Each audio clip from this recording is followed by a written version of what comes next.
If you really pay attention to the instructions of Yahushua, who the people commonly know now as Jesus, and Prophet Muhammad, who came about to complete the works of Jesus, because they were distant cousins. Those who know the history know that they were distant cousins. That the rules didn't change. They may be in different nation states, but the rules didn't change. Even their greetings was the same. Yahshua, when Yahshua met you, he spoke Aramaic. Assalamu alaikum, that's how he greets you. Peace be unto you. That's Aramaic. Prophet Muhammad, Assalamu alaikum, Arabic. They're dialectically sister languages. But would the people repeat Yahshua's greeting? No. Why? Because they would recognize that he's Muslim. Do you understand what I'm saying? And then they would reject it because the priesthood told them. Even though all the teachings came from the East. You see? And even when they would present them, they would deal with the cosmological principle of the three stars, representing the three kings. You know, or the crescent and the star, which is Esther in the Bible. Astarte, Easter, vernal equinox. Scholars know that, but the masses don't. So the ignorance is used by the scholars to keep the masses sticking each other with toothpicks, claiming to have the best God, when actually they're violating their own claim. This is, again, why the world's in trouble. And of course, it creates a dark platform for the dark priesthood to operate. This is what we're dealing with right now. What is it and why is it when you do research? Why did Jesus come? Why did Muhammad come? They were social reformers. They didn't teach religion. They taught social reform. What people did is use their names and created dogmas, converting the science into dogma and then presenting the dogma to the masses as religion when it's actually counterfeit. This has been the source of their wealth. Upon that foundation, the popes of Rome set up what is known as a global world trust to administer all estates and peoples who were conquered under the Christian Crusades and the Spanish Inquisition. Global World Trust. And specifically and most succinctly after the fall of the Red House in 1492. That's the power move. And that's called Romanus Pontifex. And of course the Unum Sanctum policy, where they declared the descendants of the Moors dead at sea until proven otherwise. And thus all estates were claimed under the crusade operations of Constantine and his mother, hiding behind the name Christianity, when in fact they really weren't Christians. They use it as a front. That's the real history. And that's the basis of your enslavement to this very day. And logically, if you don't know that history, your approach to liberating yourself will probably fail. Because if you don't know what you're dealing with, you can't fix it. This is, again, the source of their power. Give them the mic, please. Can you expand on the Spanish Inquisition and the Red House? All right, so the Red House, you'll sometimes hear that phrase in different societies, in masonry and Shriners, Red House, Blue House, etc. Right? You'll even see the Romans, when they're doing operations here, they wear a red tie, and then they wear a blue tie. That's related to that Inquisition. Who was that Inquisition against? The Spanish Inquisition is the Inquisition against the Moors and Yahudi, which is misrepresented in history as Jew. Both of which are you. Moor is a short for Al-Moroccan or Moroccan. Moroccan is a modern term for Moabite. When you look in the Bible, book 39, and you'll see Ruth the Moabitess, Yahshua's great-great-grandmother, she's a Moor. It is the people with hair like lambs or skin like burnished brass who now have been serving Romans, particularly ever since the Nazarene came amongst them, they received them not. Now they're serving Rome. They got Roman names. They're stateless persons. They think human beings are crayons and have no knowledge of their bloodline. And that's the foundation of the contemporary world's politics and modern contemporary servitude, which is called connotatively slavery.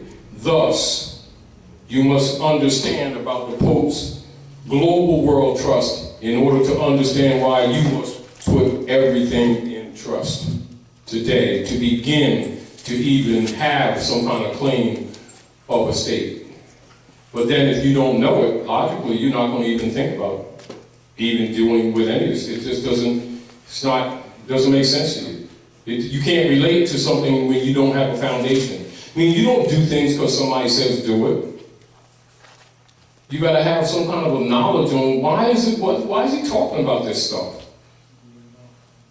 You know, this is what you must also recognize and know.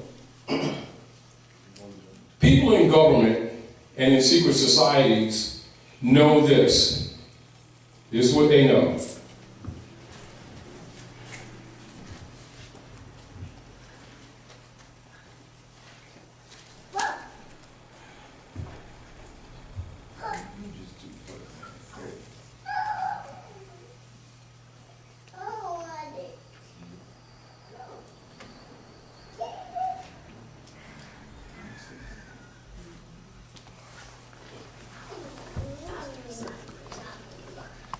That is called the equilateral triangle. It's also a symbol of civilization on Earth planet. The eye is of both Allah and Horus. And in Masonry, it's called the Eye of Jove. In Rome, amongst the priesthood, it's called the Eye of Jove. Amongst Masons, it's called the mountaintop. And those who are given the Kabbalistic knowledge are taken to the mountaintop. That's those degrees. Those are called Masonic degrees. Masonic degrees mean mother and son, or Isis, which is really on Set, and Horus on her knee. It would also be symbolized amongst the Constantinians as a statue of Mary with Jesus on her knees. Same thing. Ma and son, and the study of Ma, son, Masonry. That's what that is.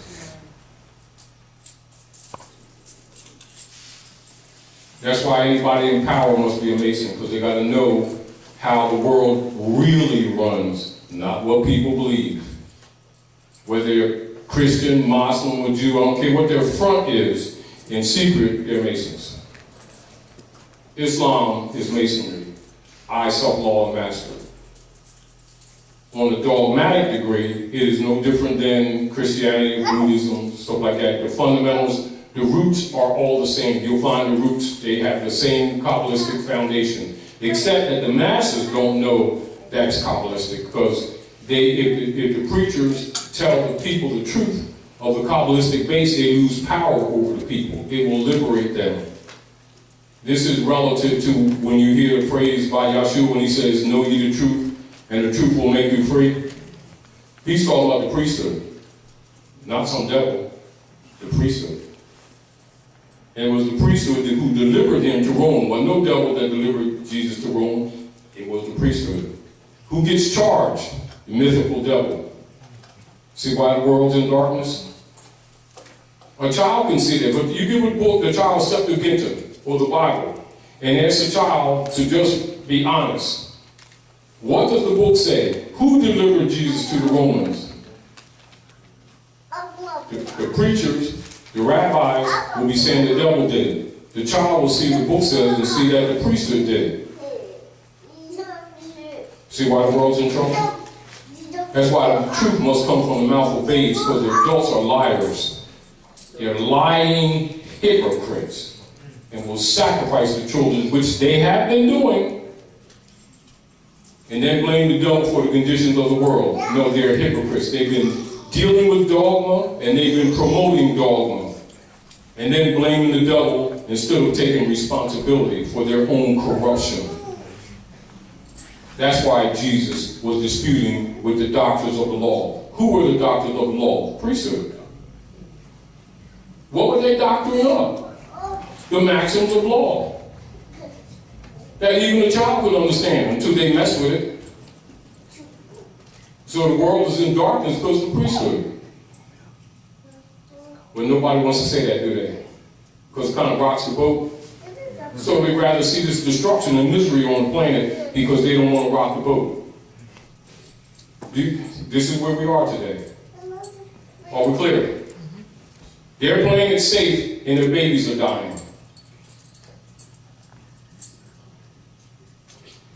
Anybody that knows real politics, honestly, knows that the church are the largest stockholders in the world arsenals. The war machine that kills humanity, the church, is the biggest stockholder. Why do nobody want to say that openly? Because they're members of that stock. Then they want to blame the devil for all the death that's on the planet. Because he goes to and fro the earth, devouring nations. They act like it's some mystery devil. No, it's not. It's these people claiming, I say they are, to be so-called spiritual, who are the beneficiaries of that destruction. Under the secret treaty of Verona. Now do you understand why the priesthood don't show the people their oath to the Pope of Rome, Article 3 of the secret treaty of Verona? And therefore they can't and will not relate hell in the executor's chamber and the IRS, of which they are stockholders. That's what the 501c3 Skull and Bones Agreement kickback is for. Keep them in line. You know, and so again, when you start dealing with scholarship, you start tying the puzzle together. Are we clear? And understand that has nothing to do with belief. That has to do with understanding what you're dealing with. Now, you want to liberate them babies and the next generation? You don't need no convince them that they are somebody. Come on. You need to tell them their bloodline. They don't need to be, you don't need to make something artificial. Just tell them the truth. And they'll find out why they're in misery. Why their families are all broke up. Why 90% of the jails are loaded with our people. They're not going to sit around and talk about colors. They're going to talk about birthright theft. And the U.S. T-bonds that have been floating on the market since the Civil War, backing the United States corporation companies' bankruptcy debt, put on the backs of the descendants of Moors, branded as Negroes, blacks, and coloreds. That's the basis of their economics. So are they suffering because they got a wrong color? No, they're suffering because they're under a color of law.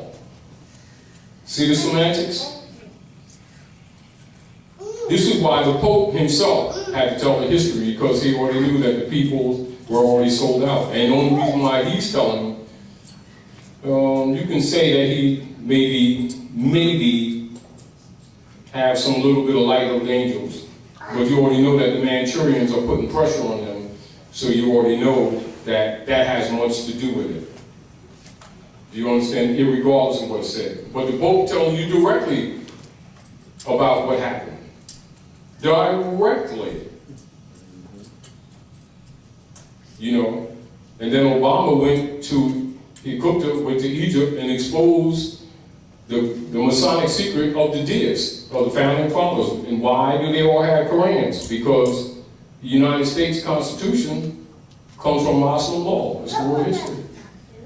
That's why they all have Moorish fezzes in their secret societies, although they tie the tassel there. Once you understand these things and you start looking at things realistically, you start getting rid of your own biases. Are we clear? Are we clear?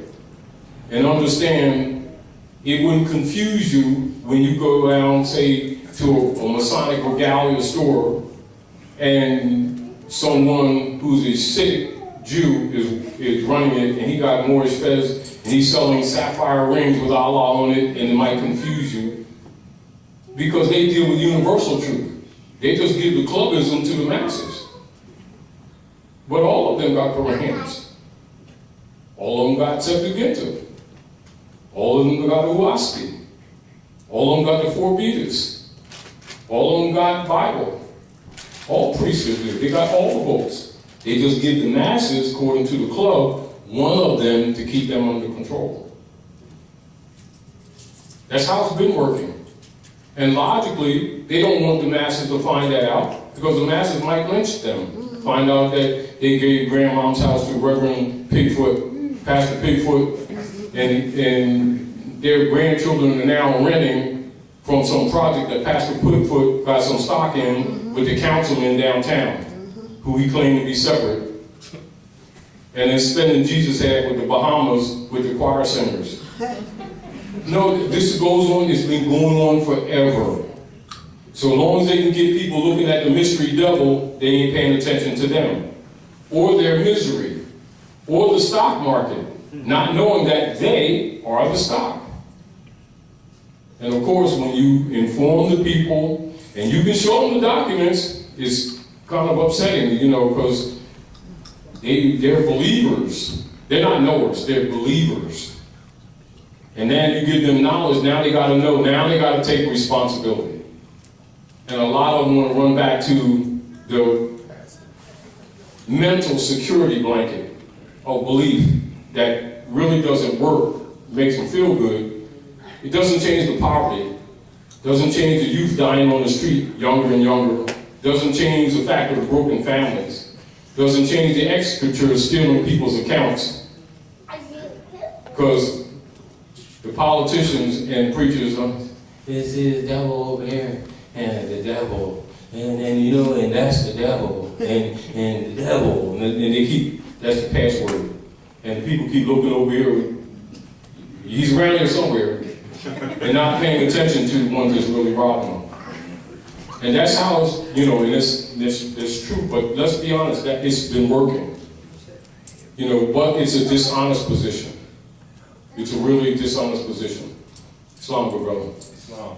The very thing. Stay in the mic. The very thing that you just mentioned about families being broken apart. Of course, that's part of the agenda. How do we, once we claim our nationality, how do we move through this system? That's part in of order it. to keep our families from one being all right. broken, and when we get our tax card. Now let's look at generally your question. You're talking about operative. How do you operate with this information? Correct.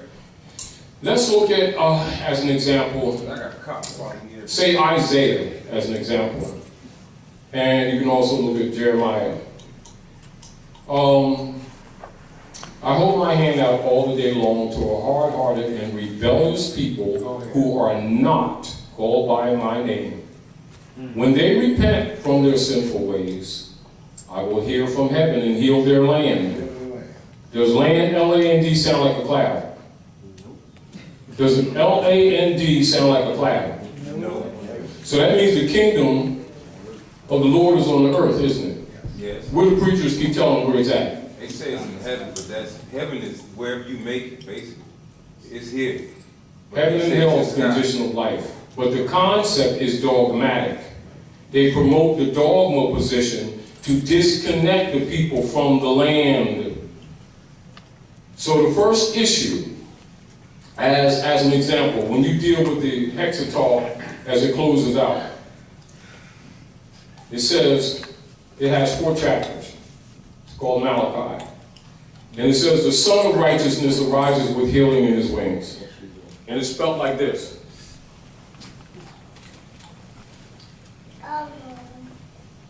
But it's a homonym sound like this.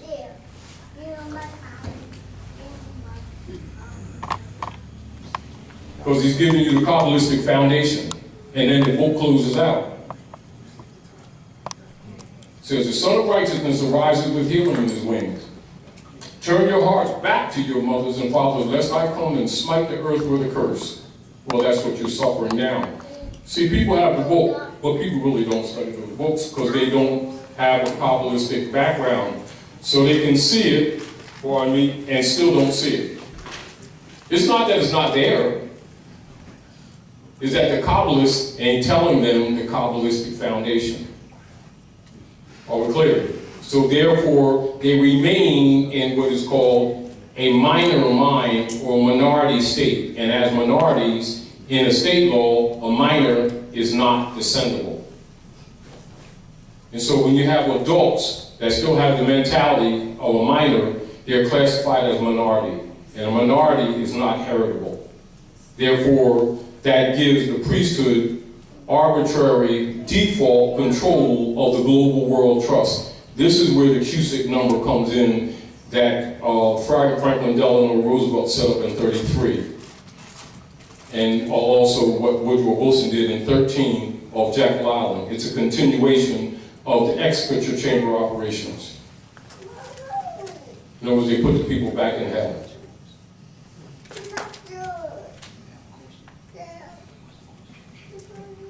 And see, so long as the people are looking at a mystery devil, they're not looking at these praetors, are they?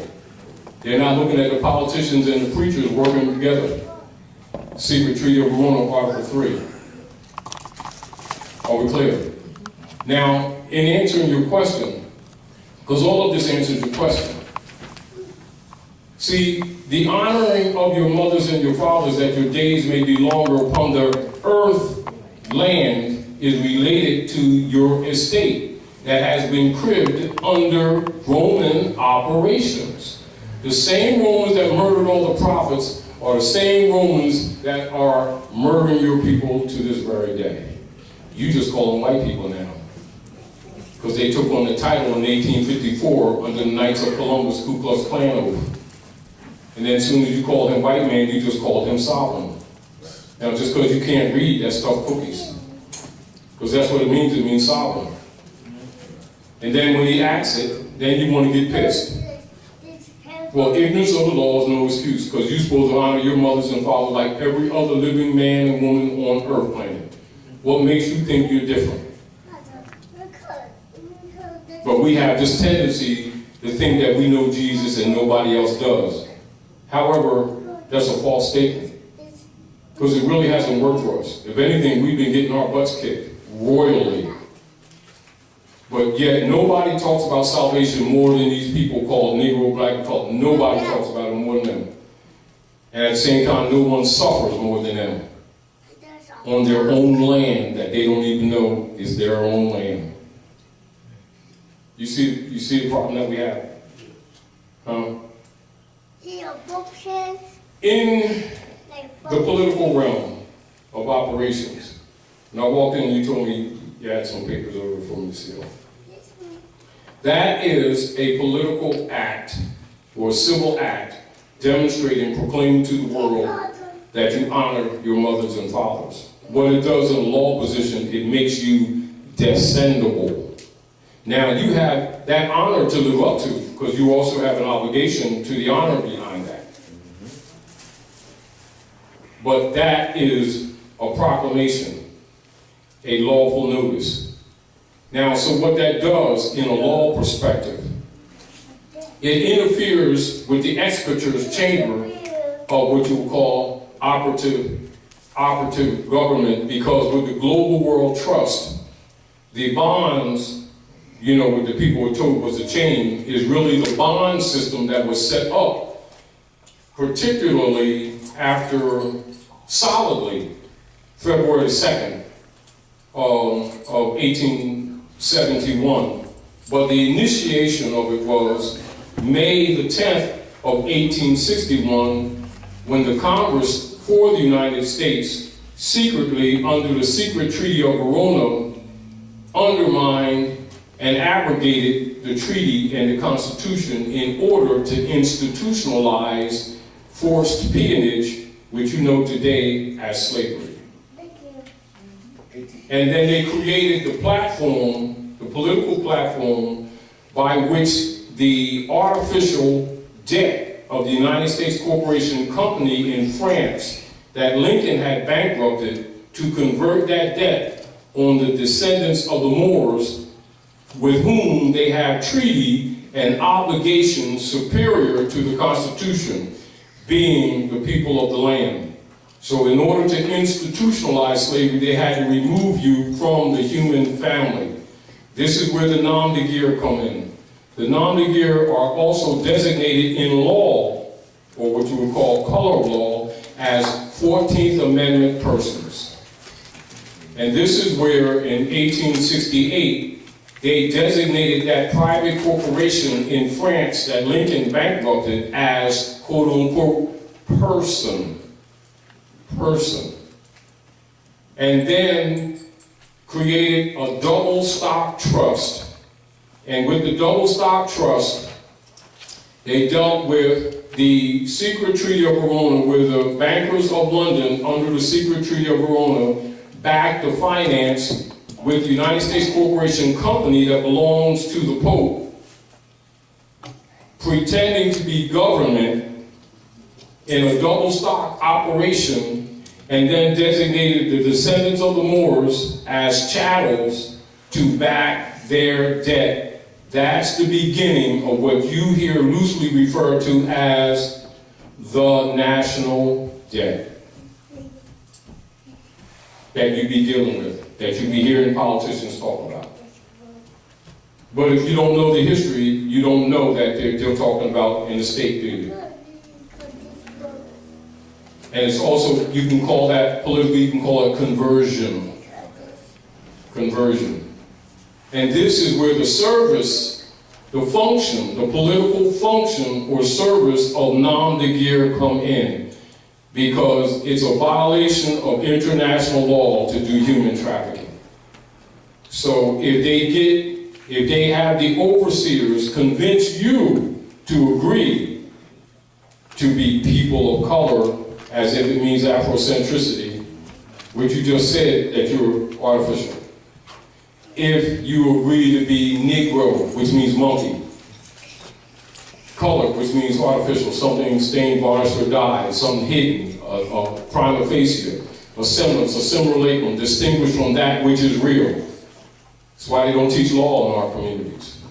As soon as you agree to the brand, you're outside the human family, but you're also non-descendable. That means any estates or inheritances that may come to you by descendancy are automatically escheated. Write that down, escheat. Then you also understand the exchequer's chamber. So I'm good, bro. Give him the mic, because I want you to make sure that you're...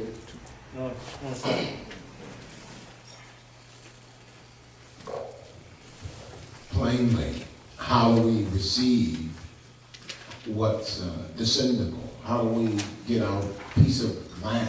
Now you're talking about some of the work that was set up by Lincoln that was undermined, which would include the Bureau of Refugees, Freedmen, and Abandoned Lands, which was undermined. Now, hold the mic for a minute. This is why I gotta know the history.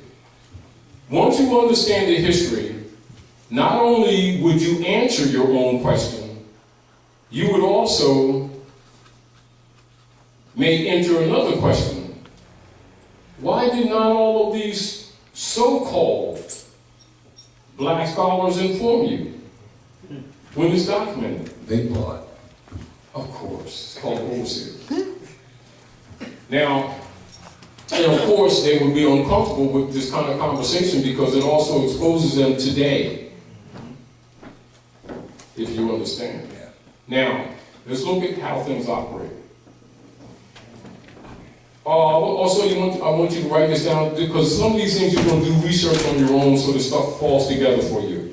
Berlin Conference of 1884-1885.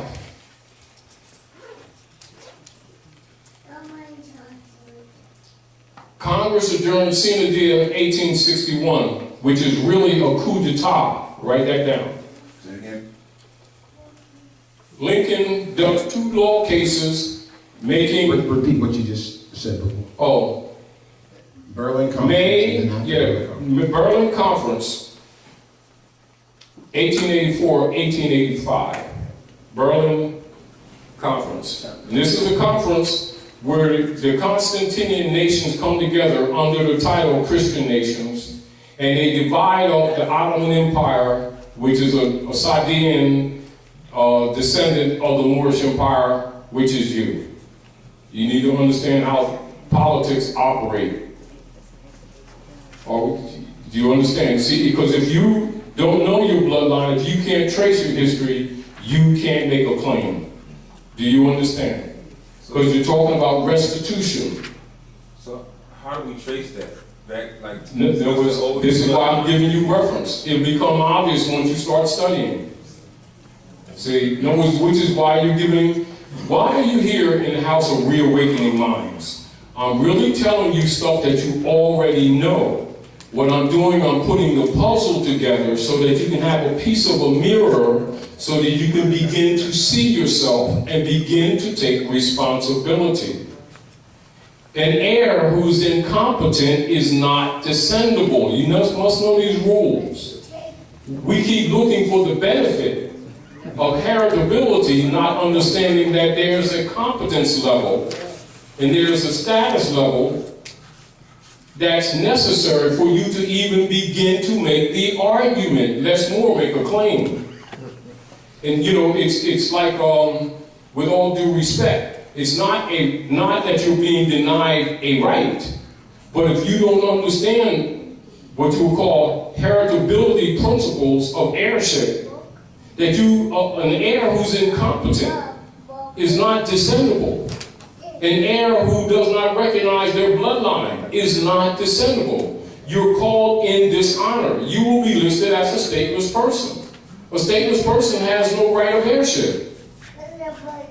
That's where escheat comes from. This is, in actuality, how corporate operators at North America have been gentrifying communities under what you call escheat operations. You know, like our people, as an example, at North America, the area, Shakamoxon area, which you know as Philadelphia, is one of the fastest